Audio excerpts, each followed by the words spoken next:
Hello, and welcome to another Underthought episode of We Only Look Thin. I am one of your hosts. I am Donald Weigel. I have lost about 100 pounds. I've kept it off for just over 6 years. And with me, as always, is... Your underthought wife? Your first thought wife? You're very thoughtful. Catherine Weigel. I am your co-host. I have lost over 120 pounds and kept it off for over 6 years. Wow. I'm a Tiny Habit certified coach, a Thrive Global certified coach. Yeah. And I'm suddenly thinking about the underworld. Like, I don't know, like a Stranger Things. The underthought underworld? The underthought underworld. The underdark, the upside down, that's what it's called. The upside down. I'm also Things, thinking about, what is Kate Beckinsale was like a day werewolf? Underworld, yeah. Was she a werewolf or was it a vampire? Or like a very sexy vampire? She was a vampire, yeah, but she fell in love with a werewolf, and they weren't supposed to, they were supposed to be enemies. That sounds like Twilight. Yeah. In a sewer. Look, it came out well before Twilight, so. Yeah, there's also, like, I'm thinking about lots of under things. Yeah. Like, I know. Well, we are going to talk later in the episode, spoiler alert, about underthinking. Underthinking. And overthinking. Oh, like I'm overthinking the underworld. The underworld, yeah, right now. I'm thinking like Alice in Wonderland, like she went down a hole, but then it's like there's sky. That's always kind of confused me about like the skies in the underworld things. So the talking rabbit part is fine. Look, with a pocket watch and a cat that like disappears, the Cheshire cat disappearing and like fading. That's all fine, but it having a sky is confusing to you. I'm stuck on the timely rabbit. Like, I think he is maybe attacking me personally because I'm generally late for most things. Yeah. Generally speaking, late. Trying to be better at it, but we're right on time. Actually, again, 366 surprises. A very merry and blessed Groundhog Day to you, Donald Weigel. Well, also to you, although when this episode comes out, the Groundhog Day will be well in our rearview mirror. Well, but we are recording it on Groundhog Day. I hold it in my heart all year long. No, but I actually... Punxsutawney Phil is. But we repeat behaviors. Like, the whole, like, you know what, go watch Groundhog Day, you're fine. But in it... you have the opportunity to re-examine your day-to-day choices. Yeah. Right? Like, that's a big thing. We actually did an episode called Groundhog Day where we keep on repeating the same actions over and over again, sort of expecting different results. And it turns out there's not many new results when you keep doing the same thing. That is absolutely true. It is true. And I wonder... if Punxsutawney Phil actually was down there with Alice in Wonder, like, is there a Punxsutawney Phil in Alice in Wonderland? I don't think so. No, okay. I don't think there are any groundhogs. But there's lots of other talking animals and evil queens and cards, like playing cards that come to life. Isn't she kind of like Goldilocks? Like, didn't she come and like rustle up everything? I haven't seen it in a long time, but I feel like everybody was just doing their thing. And then she came along and was like, it's too hot, it's too cold. And like, she messed up the tea. You think so? I think so. Yeah. But maybe I'm mixing metaphors. We should maybe watch Alice in Wonderland. We should. The art is really beautiful. But we were talking about, I was trying to get with the Punxsutawney thing about repeating mistakes. Oh, yeah. Groundhog Day, the Bill Murray movie. Yeah. But all of the groundhogs of just repeating things. But we're going to repeat ourselves by talking about Alice Boyce. Yeah. We, Catherine and I, both happen to just finish. I like how you, like, we, like, you say, like, we. That's me and Catherine. I think they're going to expect it to be us. You think so? Mm-hmm. There might be more people involved. They don't know.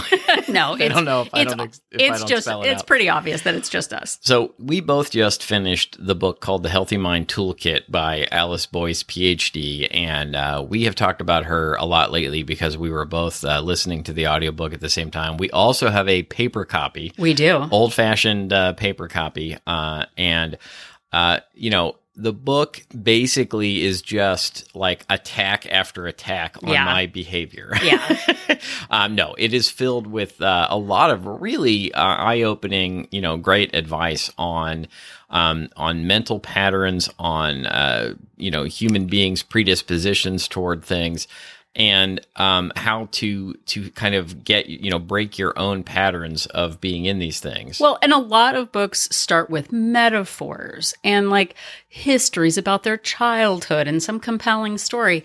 And from like page 2, she's like, guess what? You self-sabotage. Here are 30 things you might be doing that you didn't know. And that was very much of an attack. We didn't even get to know each other. And suddenly, page 1, she is diving right into it. Yeah, one of her specialties, and we've done some episodes based on some of her online writings about self-sabotage, but one of her specialties seems to be behaviors that people engage in that sabotage their own goals. Like, you say you want to achieve a goal, and then your behavior sabotages your ability to achieve that goal. It does. And she gives a lot of great advice about how to get over that behavior, or at least how to begin getting over that behavior. Yeah, and we are calling this episode I WOLT the Line, sort of that like, I was thinking to say Jimmy Cash. Who's Jimmy Cash?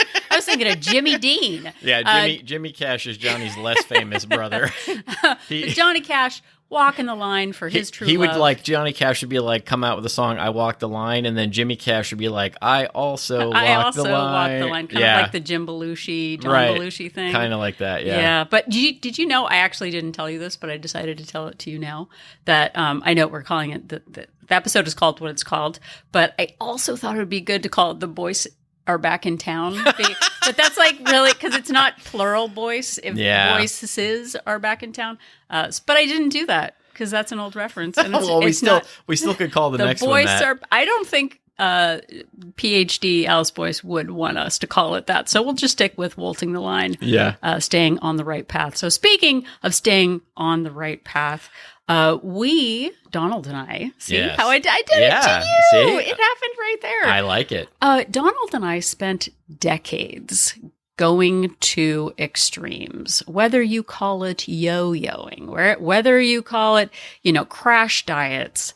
We went to extremes to get what we thought we wanted. And we thought that was that all or nothing, I'm either in or out, hokey pokey. I think we called something the hokey pokey something a while ago. I can't remember now. We probably did. I'll look it up. But that black and white thinking of all or nothing it did derail us for decades. And it turns out we're just like everyone else, because Alice Boyce from like page 2 again is like, guess what you might be doing that you don't even notice you're doing. And she compared a bunch of different extremes and asked the dear listeners or readers to maybe compare and contrast the two. And so we are going to take only 3 out of the like 5,000 ones. Yeah, I think there are like literally a few dozen in the book where she talks about self-sabotaging behaviors, and we have picked out 3 of them that we're going to go through this week, and then we're going to talk about 3 more next week, I believe. But self-sabotaging behaviors or patterns.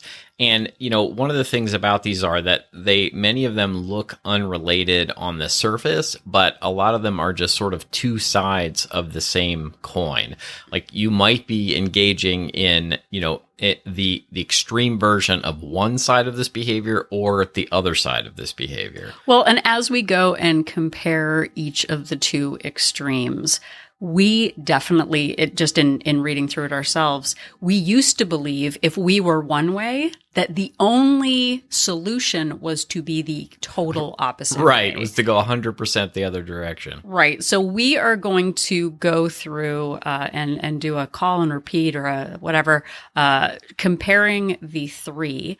And then we're going to turns out there are problems with both extremes. Did you know that extremities are not great? Yeah, usually not so good. I mean, I'm glad to have fingers. Those are extremities, Those aren't they? extremities are good. Yes. I don't want to.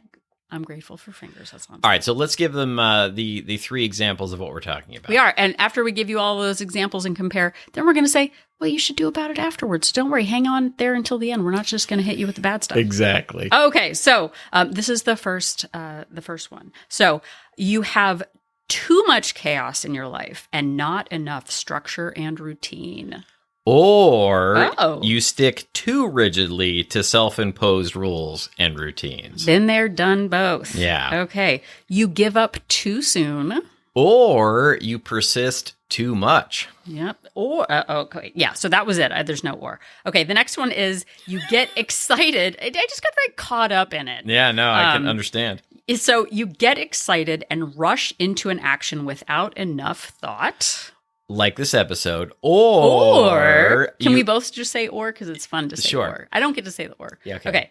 Or that was fun. That was really fun. Yeah, that's fun for everyone. Or you overthink and delay action because you never feel 100% sure. I fall way more into that category. It's been one of the things I've really had to struggle to get over. But we'll get more into that later. I'm trying to decide which one is my. Let's see. I think for me, the have too much chaos in your life and not enough structure and routine. Yeah. I think that is the one that I struggle with. Well, the most. I've been on both sides of these a lot, but I think, I know we hadn't planned on this, I think, but I think I do tend to stick too rigidly to self-imposed rules and routines.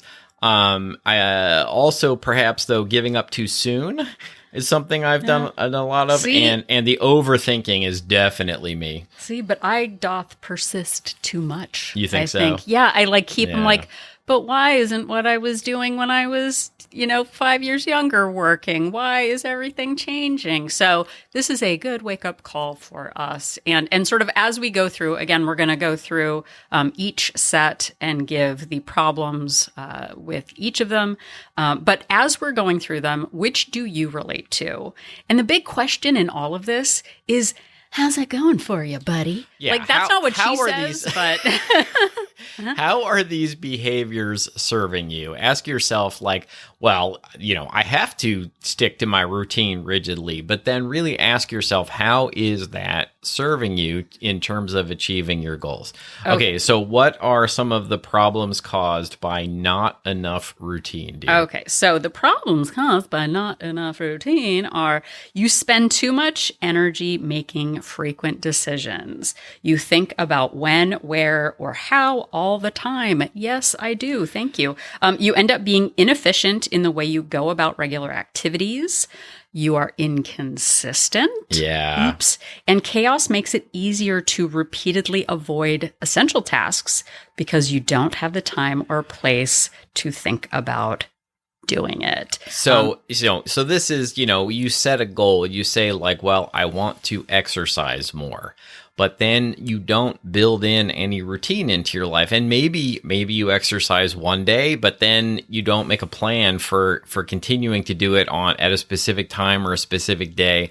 Or something comes up and you just sort of forget and let it slip and you don't actually build any sort of scheduling or planning into your life. And so you don't continue to keep doing the thing that you want to do to achieve the goal you want to achieve. Right. And so I think, again, looking in my mirror, the looking glass of my own life, is I go, you know what I need? I need a really, really strict plan. Right. I need hard and fast rules that I can follow every single day. I just need to not be anything like myself and just plunge I into need to stop being the person who I am and doing the things I love. Like. Yeah. And I need to do it 100%. That's what's missing, Donald. Exactly. But what do you have to say about that? So there are problems caused by too much routine. What? One of them is that that life things, whatever you're doing gets monotonous. If you stick to too strict of a schedule or keep doing the same things over and over again, there's that concept of hedonic adaptation. Things that seem new and fresh at one point, if you do them over and over again, they become stale and old, and eventually you get tired of them and you stop doing them. Or it also becomes very difficult to deal with the unexpected. If you have this very strict routine, and this would happen to me a lot, especially with diet plans. I would be on a diet and then I'd get invited somewhere. Oh my gosh. And I would like eat one meal that was not on the plan. And then I would just like spiral out of control because I didn't know what to do and I didn't know how to get back on the plan. Also, another part of this is you avoid experiences that might be enjoyable because they might disrupt your routine. And I also have done this in my life where it's like, nope, I'm like on keto right now. I can't possibly go out to that Italian restaurant because there won't be anything for me to eat. So I'm just not going to go and hang out with my friends or family. And then it also becomes very difficult to think about things in a new way. Like you get stuck with the idea that this is the only way to do it. So you don't come across new experiences and new ideas. And so it's very hard to grow and change under those conditions. Well, and especially in very rigid, planned, like 30-day workouts or a meal plan that you're following from some company, or I'm always going to have a lean cuisine for lunch. Suddenly you're in the situation where you are serving some idealized plan that doesn't take into account any flexibility in your life or going on vacation or anything. And so you're either on it or you're off it. And for us, that led to rebellion. I've been so good. I've been doing everything right. Like I'm following it and it's being a prescribed plan for me. And as soon as I can't adhere to it, obviously I don't want it enough. That's what people say. You don't want it enough if you're not going to adhere to it perfectly. So what we would do was just completely go off and go back to the no plan, no structure at all, and then gain weight, which is what would always happen.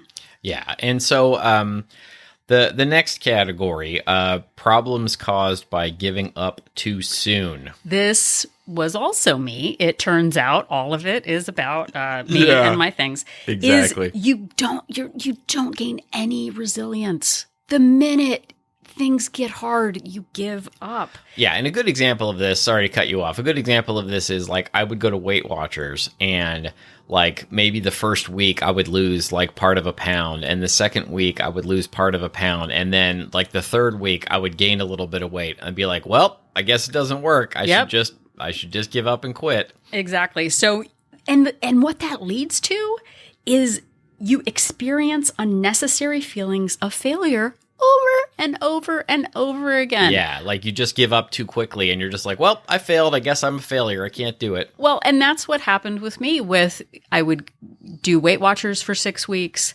I would gain a pound and it was unfair. So I would give up. And I would give up and revenge eat about it. And then I would gain 20 more pounds and then join Weight Watchers again, do well for 6 weeks, and then gain weight again and then give up. And I literally gained 100 pounds. From when I started Weight Watchers until the last time I did it.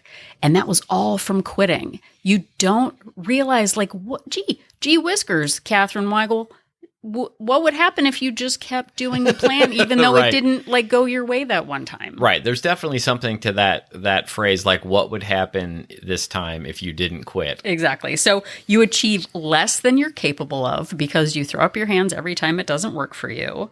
You don't find out if your ideas are really good because you don't finish. Like, gee, well, I'm doing this plan. I'm feeling really good. I gained weight. That's not fair. Okay, but maybe what if it was a normal thing that happened because of biology? Like, but you never give yourself that opportunity to find out. And it becomes harder and harder to persist the more you give up. Do you like if a kid was like, walking's too hard. Like, I'm just going to crawl. Oh no, I fell. Like, you'd be like, yep, you're right, baby. That's like, you might as well just sit. Because why not? I was almost going to talk Polish. I was going to say a Polish word about sitting, but I didn't. It's dupa. Dupa is your bottom. Okay, so I just said it. You're sitting on your dupa, you old baby. So You sure do like taking babies to task. You've done it many times over the course of this podcast. No one's going to read the book. We're like, well, I've always just had a healthy relationship with food. Like, oh, okay, so you're going to tell me how to get past that? No, you just don't do it. Oh, okay. So don't be like that. Yeah, and look, if you keep giving up prematurely also, it's very difficult to gain confidence in your abilities if everything you do, like, you just keep giving up on over and over again. But Donald, what happens if you never give up and never surrender? So there are definitely problems. The flip side of this, the other extreme, with persisting too much. One of them is that you keep using the same strategies even when they aren't effective. Yeah. You get this idea in your head that this is the way I need to do this. This is the diet I need to be on. This is the exercise I have to do. And even when those things aren't working, you still are convinced that you shouldn't give up, and you keep going. And another part of this, and this happened to me throughout my life, is you think back to a time when some plan did work, and my go-to for this is always Atkins or keto. And, there was a point where I lost 50 pounds doing it back in, I think I was in my 30s. And then I tried it multiple times after that, thinking like how great it was to lose all of that, without realizing that if it had really been that great, I would have been able to keep the weight off and keep doing that plan. And so I would just keep doing the same thing over and over again. I would go on keto for a while. I might lose some weight, but then something would come up and I would start eating carbs again, or I would just get tired of not eating all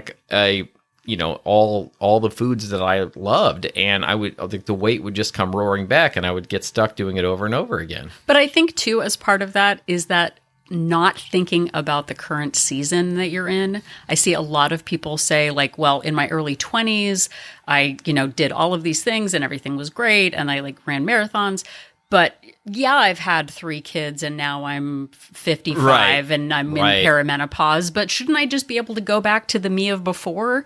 And we're different people. Our biologies are different. Our circumstances are different.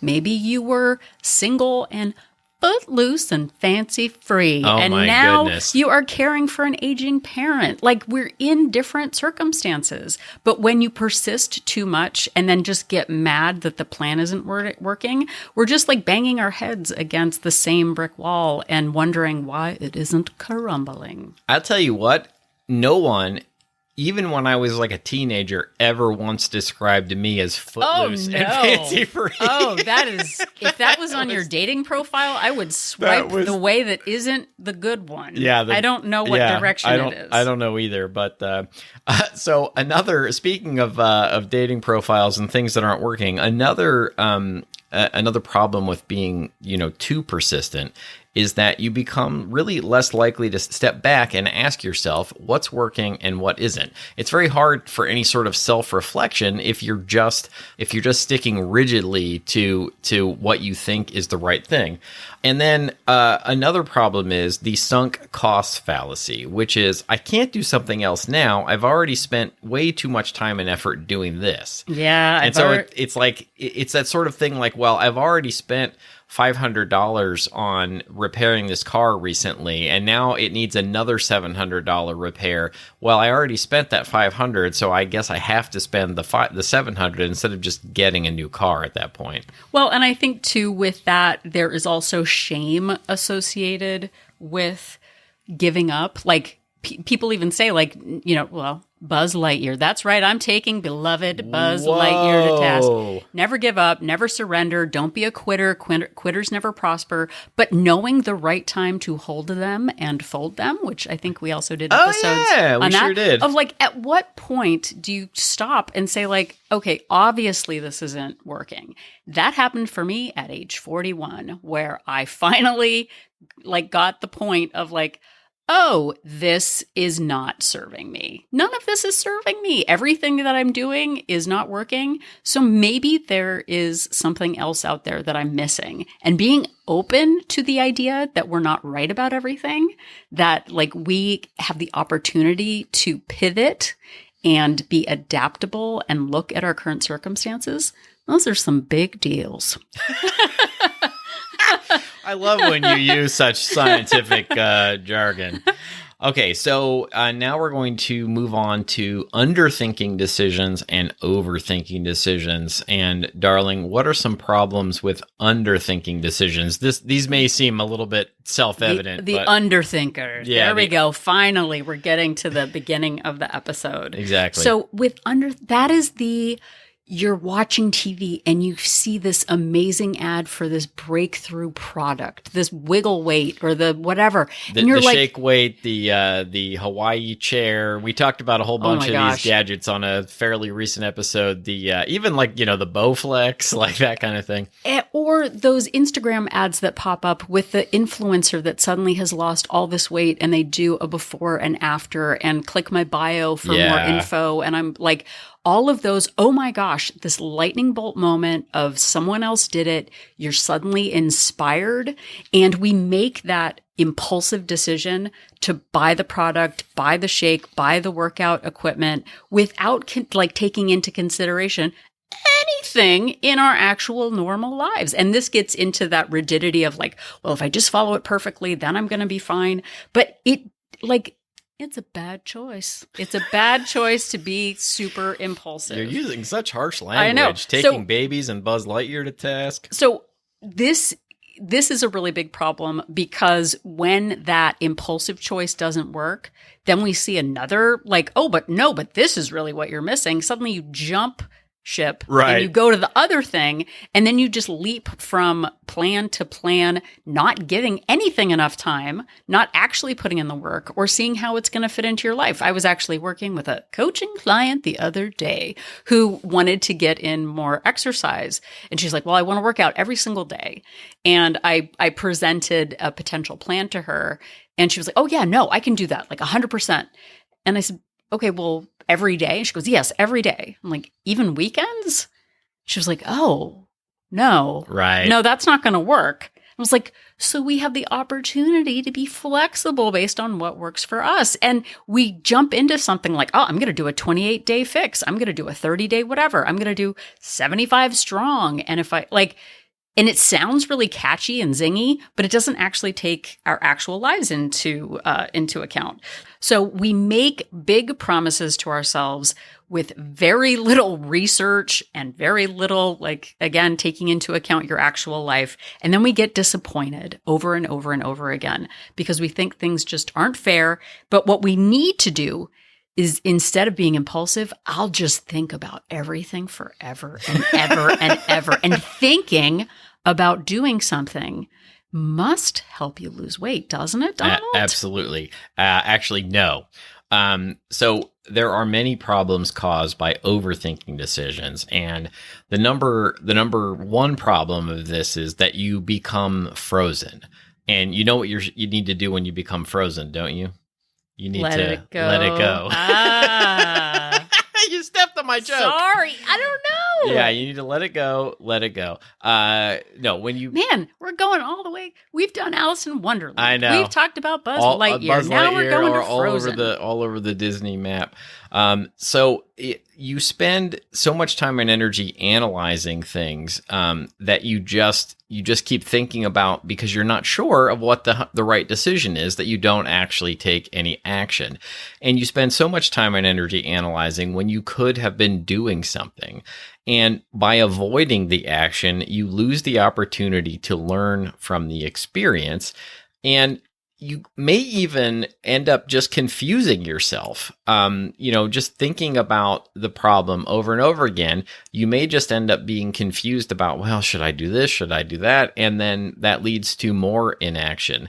And another problem with this that I've gone through a lot is that planning to do something feels like I'm taking action or researching something. It's like, oh, here's a new diet plan I've heard about. I'm going to research the ins and outs of that. And that feels like you're taking steps towards actually changing the way that you eat or the way you exercise. And it doesn't actually result in that.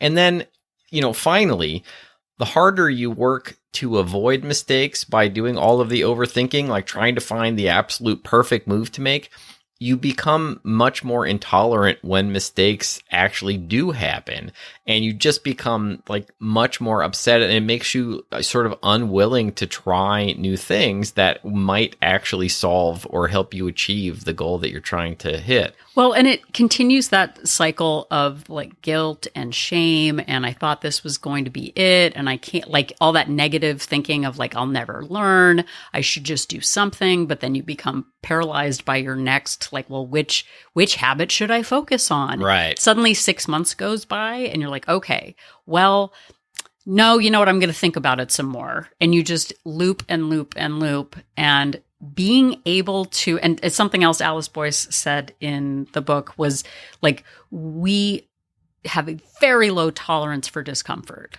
We want everything to be clear, and we think, even with those overthinking, maybe the next thing I look at is going to be the thing that is going to be what I should do. But maybe it's the next one. And when we do that in all aspects, what meal plan should I follow? What exercise should I do? What time of day should I do it? What brand of shoes should I use? Like, just thinking and marinating on it feels like it's taking up all this like emotional battery. And then we're exhausted and we go like, oh man, losing weight is so hard. Yeah. And it's your brain is overloaded because you're not taking action. Absolutely.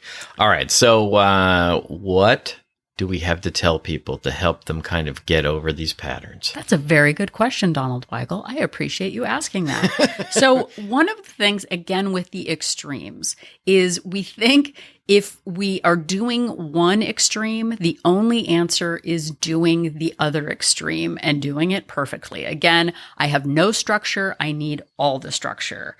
I'm doing it too soon, too late, whatever. The good news is that Alice Boyce, who is an actual PhD, PhD, those are a lot, and that stands for doctor. Good letters. Is that we also don't need to completely eliminate these self-sabotages from our life. Yeah, you don't need to strive for perfection. It's just constantly asking yourself, what can I do to get better? What can I do to at least incrementally improve? And, as you're doing this, you can expect your insights and patterns to fluctuate. Like, there may be periods of time where you go from one side of this coin to the other. If you're, trying to look at these self-sabotaging behaviors, it might depend on what's going on in your life. You might go from one side and then go to the other extreme too hard and have to bring yourself back. So it's constantly sort of striving for that middle ground, but also remembering that like we're all human and we're going to go back and forth on these things. Well, and also there are different seasons of our lives where, and I mean, in this, maintenance journey that we're on, we have to relearn the same things over and over again. Like, and also being able to go like, oh, it's not just about exercise. It's also about food. Yeah. Oh, it's not just about work circumstances. It's also about vacation. And there are going to be times when like I have an epiphany and I go like, oh, wow, we should do an episode on whatever. And you're like, yeah, we literally did that 3 weeks ago and we've already talked about it. And it like, but we think we're going to learn something once and then never have to return to it and never have to reassess our situations. Yeah. But that's where that fluctuation comes in. Sometimes we need to relearn lessons.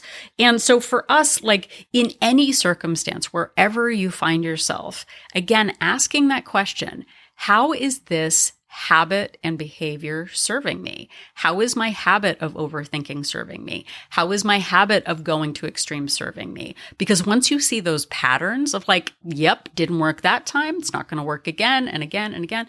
We were actually just watching Survivor the other day. And okay, I'm going to say, I'm just going to go in this direction. There was a team that was like, oh, you know what? We should throw the challenge because then we can vote off one of the people that we don't like.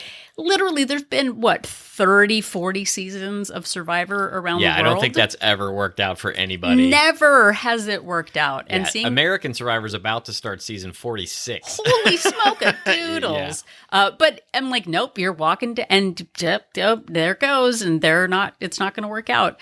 And when we don't actually ask ourselves, like, how'd that go for you in the past? We don't have the opportunity to develop and learn from our mistakes. And one of the things is like that whole thing of like, when will I ever learn? Like, be nice to yourself. Yeah. Knowing that like, oh yeah, I learn lessons multiple times. Sometimes I have to make the same mistake 10 times before I realize what I'm doing. And instead of just saying that, like, what to say when you talk to yourself, we did an episode about that book. Once we are like, okay, this is part of the process. I am going to learn and I'm going to adapt and I'm going to pivot. That is way better than stupid, I'm never going to learn. Like, yeah, keep asking yourself, like, would you be okay with it if a boss was talking to you this way? And if the answer is no, then don't talk to yourself that way.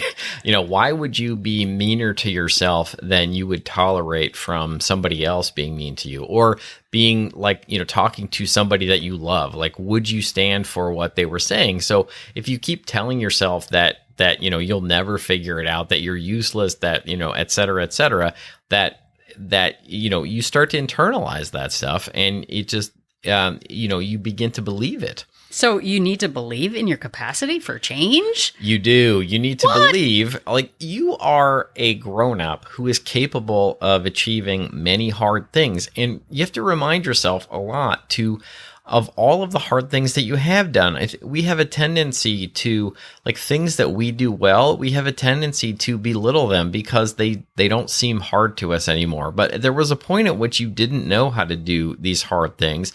Like, even just something like, learning to drive a car. Like, it's just sort of like, well, anybody could do that. But you know what? There was a point where you couldn't do that, and you figured it out and learned it. And there's lots of other things in your life that you had to go through and figure out and learn that you should know, that makes you capable of doing other hard things. Exactly. And so when you come into these situations, ask yourself, am I being too rigid on one side of this coin or the other? And constantly say to yourself, like, what would somebody who believes the opposite of me do in this situation?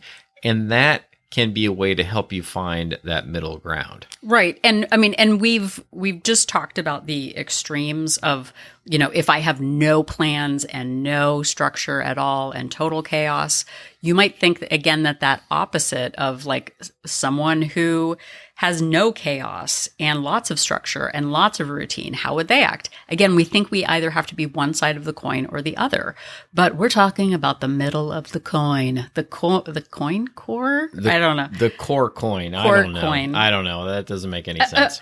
But this begs the question again, looking at Jimmy Cash and Johnny Cash, his more famous brother. That's right. Yeah. Of what is the middle ground?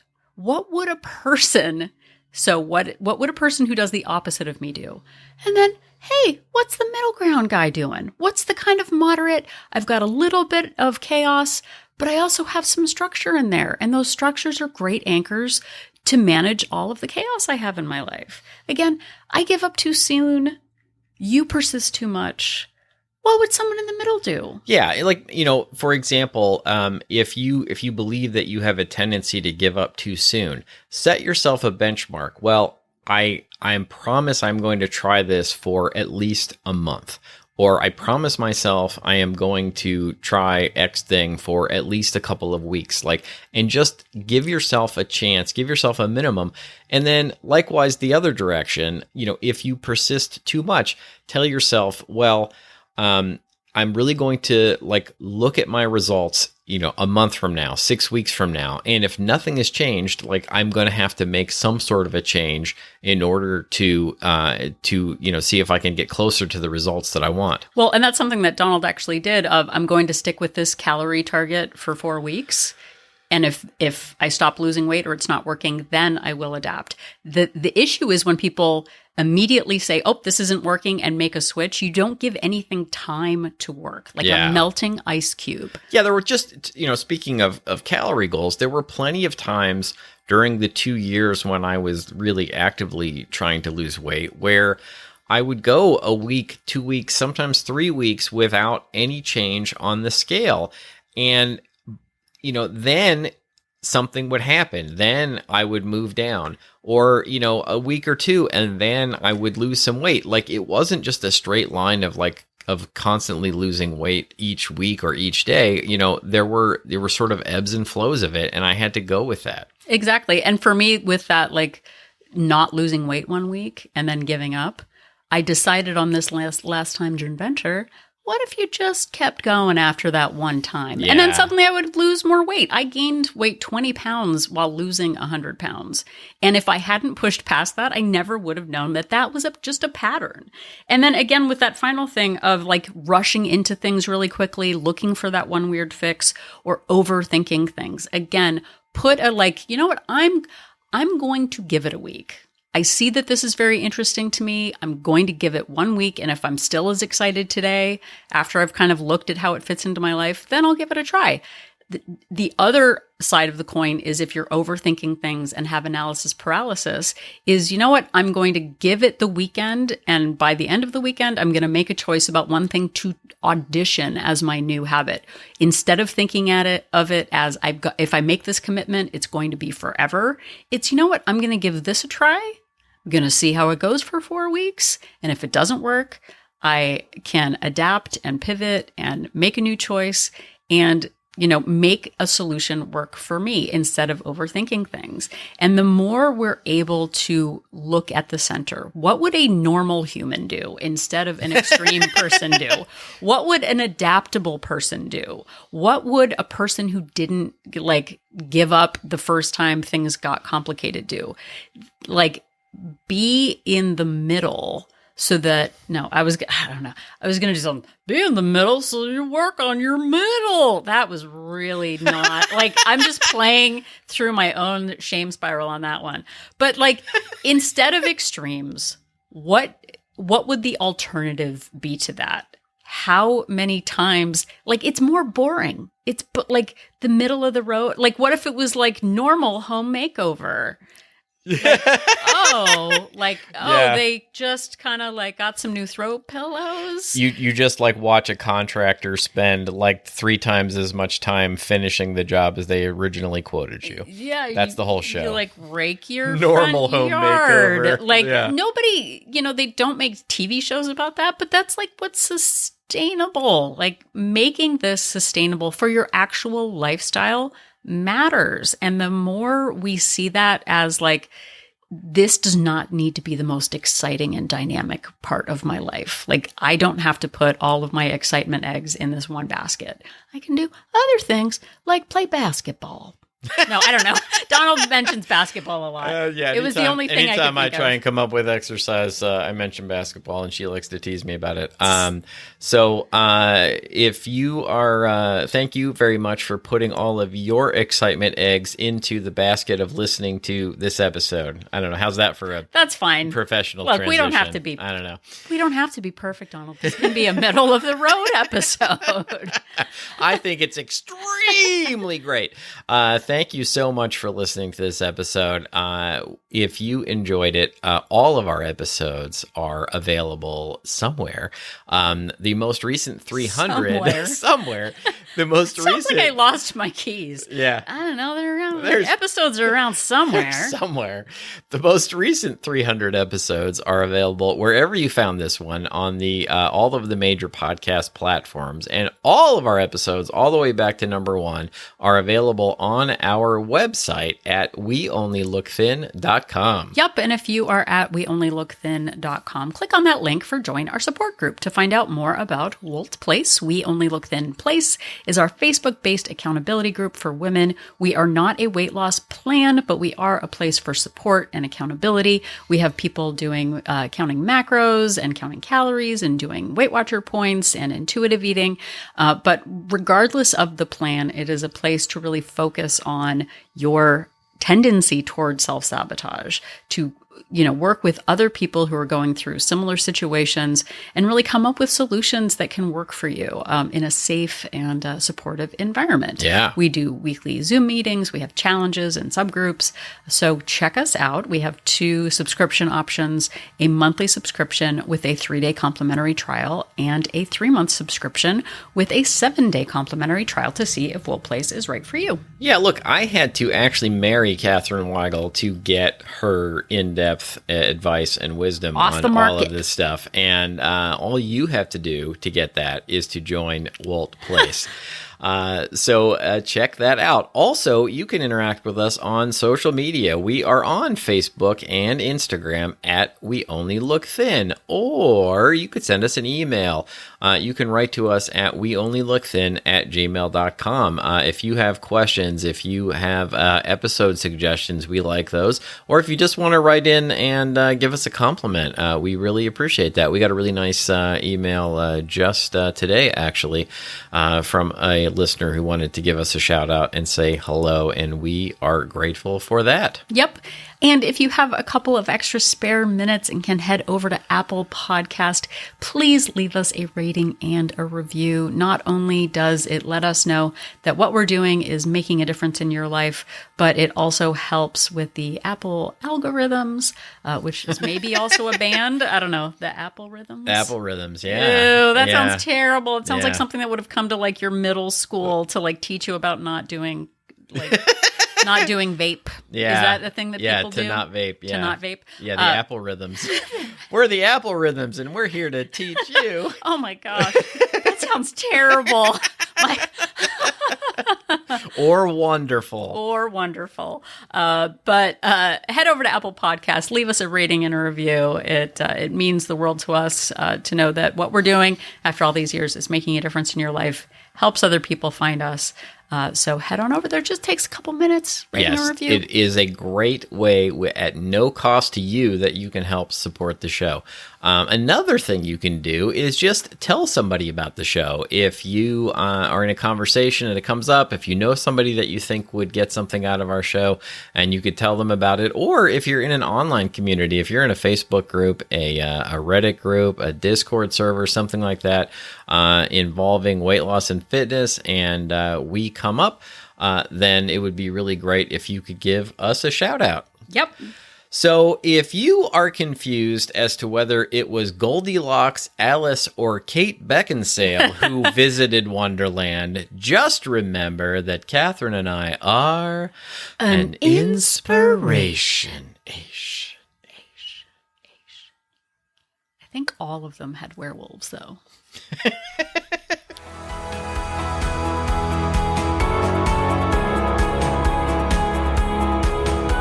The information that you hear on this podcast is for informational purposes only. The hosts are not medical professionals.